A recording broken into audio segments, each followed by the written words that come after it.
শুভ সকাল বন্ধুরা, তোমাদের নতুন একটা ব্লগে আমরা ওয়েলকাম। আজকে এসেছি সিকিয়াঝোড়া, আর এই যে দিদি আছে আর মৌ আছে,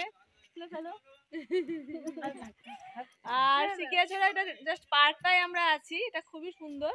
আর এরপর আমরা মানে বোট রাইড করব, ওখানে পুরো জঙ্গলের ভেতরে যাব।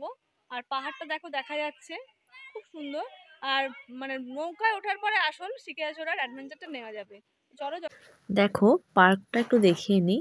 পার্কটা বাচ্চাদের জন্য খুব সুন্দর। এখানে বিভিন্ন রকম পার্কে বসার যেমন জায়গা আছে, বাচ্চাদের খেলার জায়গা উপকরণ রয়েছে।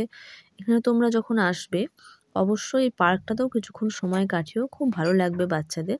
পার্কটার পাশ দিয়ে চলে গেছে যে সিকিয়াঝোড়া, যেখানে আমরা যেটার জন্য আমরা এসেছি। তো আমরা সেখানে যাচ্ছি, সামনে মৌ এগিয়ে যাচ্ছে। আর এখন যে নৌকাটা, এখানে একটা নৌকা যায় একটা নৌকা আসে, এখন খুব সরু এটা। তো আমরা সেই নৌকাটায় উঠে পড়েছি। বেশ কিছু কয়েকজনই এখানে সীমিত, এর বেশি বসা যাবে না। তো আমরা এখানে বসে পড়েছি, আর আমরা একটু পিছনের দিকেই হয়ে গেছি। আমরা আসার আগেই অনেকে এখানে উঠে পড়েছিল। দেখতে পাচ্ছ নৌকাটা এবার চলতে শুরু করেছে। আর দেখো আস্তে আস্তে আমাদের নৌকাটা খুব ধীর গতিতে এই সিকিয়াঝোড়ার মধ্যে দিয়ে যাচ্ছে। আর চারিপাশে তোমার শ্যাওলা, যেগুলো কচুরিপানা বলা হয়, প্রচুর কচুরিপানা দেখতে পাচ্ছি। আর দূরে দেখছি কচুরিপানার মধ্যে অনেকে মাছ ধরছে, মানে এখানে কচুরিপানার মধ্যে মাছগুলো গেঁথে থাকে, সেখানে মাছ ধরা হয়।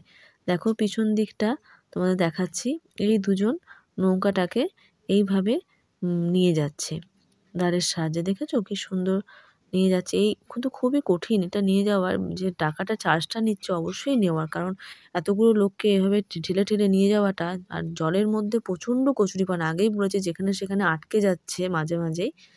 তো এই দিকটা প্রচুর কচুরিপানা থাকা সত্ত্বেও আমি যখন এদের জিজ্ঞাসা করলাম যারা আমাদের নিয়ে যাচ্ছিল যে এখানে কেন মাছ ধরছে না, এখানে তো প্রচুর কচুরিপানা, তখন বললো না, এই এলাকাটা কখনোই ওরা আসতে পারবে না, কারণ এটা একদম বন্য প্রাণীদের এলাকা। যতটা যাচ্ছি ততটাই গভীর হচ্ছে এবং কচুরিপানাও প্রচুর দেখা যাচ্ছে। দেখতেও পাচ্ছি নিচে বেশ কিছু মাছও। কিন্তু দেখো এখানটা এই একটু আগে জলটা কত সুন্দর কাঁচের মতো, এখানটা ঘোলা। তো এটা কারণটা জানতে পারলাম, আমরা আসার জাস্ট কিছুক্ষণ আগে এখানে বন্য প্রাণী নেমেছিল, হাতি হতে পারে বা অন্য কিছু, জল টল খেয়ে গেছে, যে কারণে জায়গার জলটা কিন্তু বেশ ঘোলা। আর একটু ভেতর দিকে একটা আওয়াজ পাওয়া যাচ্ছে, যদি ভাগ্য ভালো থাকে কোনো পশু আজকে দেখব। আর দেখো এখানটা হাতি আসতো তার প্রমাণ, হাতি এসেছিল, তার পায়ের দাগগুলো এখনো দেখা যাচ্ছে, মানে কিছুক্ষণ আগে হয়তো এখানে হাতি এসেছিল, জল টল খেয়ে গেছে।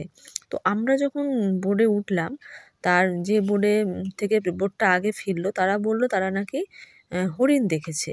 তো আমাদের ভাগ্যে এখনো পর্যন্ত কিছু দেখা জোটেনি। একটু ভয় ভয়ও লাগছে, মনে হচ্ছে না জুটলেই ভালো, কারণ এই যে জায়গাটা এটা সম্পূর্ণ ওদের এলাকা। এখানে আমরা চলে এসেছি।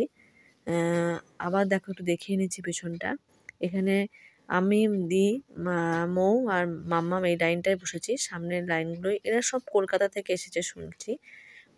এরা অনেক দিন ধরেই ট্যুর করছে, তো সিকিয়াঝোড়া এসেছে। তোমরা যদি কেউ আসতে চাও সিকিয়াঝোড়া, অবশ্যই আসতে পারো। এটা তোমার তোমরা অবশ্যই এখানে আলিপুরদুয়ারে নেমে তোমরা কোনো রিসর্টে উঠতে পারো। এই দেখো, দেখেছো হাতির পায়ে দাগটা এখন, এবং জলটা ঘোলা, মানে কিছুক্ষণ আগে এলে আমরা দেখতে পেতাম এখানে হাতিরা জল খাচ্ছে। তো না দেখেছি ভালোই হয়েছে, আমি একটু ভয় ভয়ই খাচ্ছি। দেখো কাচের মতো জলটা, মানে উপরে যে বন্য, মানে বনটার পুরো ছবিটা এখানে পড়েছে। আর খুব ভালো লাগছে এখানে। এখানে আমাদের খুব একদম কথা বলা বারণ, কোনো কথা এখানে হবে না বলেই দিয়েছে যারা নৌকাটাকে নিয়ে যাচ্ছে, কারণ এটা আমি আগেই বলেছি এটা বন্য প্রাণীদের সম্পূর্ণ এলাকা। আস্তে আস্তে ভেতরে নৌকাটা আরও ভেতরে যাচ্ছে, যতটা যাচ্ছে ততটাই মানে সরু হয়ে যাচ্ছে। সিকিয়াঝোড়াটা খুবই সরু হয়ে যাচ্ছে, দেখতেই পাচ্ছ পেছন থেকে কতটা সরু, চারিপাশে শুধু বন। আর এই বনের মধ্যে আস্তে আস্তে পাতার খসখসানি আওয়াজ পাচ্ছি, কোনো পশু হয়তো চলছে, কিন্তু এখান থেকে তো সেভাবে দেখা কিছু যাচ্ছে না, ওরা জল খেতে এলেই দেখা যেত। তো তোমরা অবশ্যই যদি আলিপুরদুয়ার ডিস্ট্রিক্টে মানে ডুয়ার্স যদি কেউ আসো, সিকিয়াঝোড়াটা মিস করো না। সিকিয়াঝোড়াটা খুব সুন্দর, আমাদের খুব ভালোও লাগলো। আধ ঘন্টার মতো এই ট্যুরটা, কিন্তু খুব ভালো লাগবে। আর দেখো আমরা এবার এখান থেকে বেরিয়ে পড়লাম। সিকিয়াঝোড়ার পাশ দিয়ে যেতে যেতে শুনছি ওখানে একটু কমলালেবুর বাগান হয়েছে, কিন্তু এখন বাগানে কমলালেবু আছে কিনা এটাও আমরা ঠিক মানে শিওর নয়। তো আমরা তবু একটুখানি কমলালেবুর বাগানটা দেখে যাব, সেই উদ্দেশ্যেই চলে এলাম কমলার বাগানে। তো আমরা দেখছি কমলার বাগান দেখতে পাচ্ছি, অনেক গাছও দেখছি, কিন্তু কমলা খুব একটা নেই। ওই একটা দুটো ছোট ছোট কমলা, দূরে পাহাড়টাও দেখা যাচ্ছে, দূরে পাহাড়টা দেখা যাচ্ছে। আর দেখতে পাচ্ছ এখানে আমরা সবাই মিলে আছি।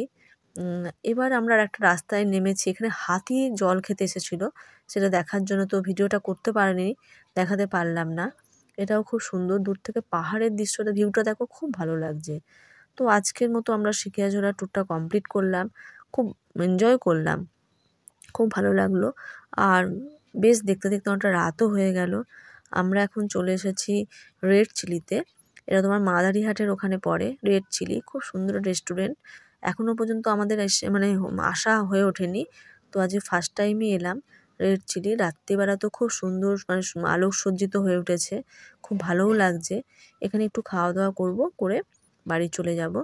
তো দেখো বাইরেটা, তোমরা রেড চিলিতেও আসতে পারো, মানে খুব ভালো লাগবে। এখানে অনেক রকম বসবার জায়গা, আর বাইরের দিকেও দেখলাম মানে খাওয়ার জায়গাটা বাইরেও খুব সুন্দর করে করা আছে। যারা বাইরে বসে খেতে চাও তারাও খেতে পারবে। আর এটা বাইরের দিকে বসার জায়গা, আর ভেতরে তো খুব সুন্দর ব্যবস্থা আছেই। তো তোমাদের এবার ভেতরে নিয়ে যাব। চলো দেখো, খুব সুন্দর, যতটা সম্ভব ভিডিও করা দেখাচ্ছি। আমরা ভেতরে চলে এসেছি এবং খাবারের অর্ডারও দিয়ে দিয়েছি। অনেক রাত হয়ে গেছে আর ভিডিও করার এনার্জিও পাচ্ছি না। অনেক সেই সকালে বেরিয়েছি, আমরা খাবার অর্ডার দিয়ে বসে রয়েছি। মাম্মা মিষ্টি মিষ্টি হাসছে, আর বলতে বলতেই আমাদের খাবার চলে এসেছে। আমরা খাওয়া দাওয়াটা করে এখান থেকে এবার সোজা বাড়ি চলে যাব। আর আজকের দিনটা খুব এনজয় করলাম। এখানে আমরা সবাই মিলেই বসে খাচ্ছি। খাবারের মধ্যে এখানে রুটি, তড়কা, বাচ্চাদের জন্য নুডলস, এইসবই নেওয়া হয়েছে। তো আজকের দিনটা খুব এনজয় করলাম, কিছু ছবিও তোমাদের সঙ্গে শেয়ার করলাম। আশা করলাম আজকের ভিডিওটা তোমাদের ভালোই লাগবে। ভালো লাগলে অবশ্যই একটা লাইক দিয়ে দিও, আর আমাদের চ্যানেলটাকে যারা সাবস্ক্রাইব করোনি সাবস্ক্রাইব করে নিও। চেষ্টা করব মাঝে মাঝে ভিডিও আনার। আর অবশ্যই আমাদের পাশে থেকো, আর অবশ্যই ভিডিওটা দেখে কমেন্টস করে জানিও। আর যদি কেউ উত্তরবঙ্গে আসো, ডুয়ার্সে আসো, অবশ্যই তোমরা সিকিয়াঝোড়াটা ঘুরে যেও, খুব ভালো লাগবে। তো বন্ধুরা, আজকের মতো সবাইকে টাটা। সবাই অবশ্যই ভালো থেকো, সুস্থ থেকো, আর হাসি খুশিতে থেকো।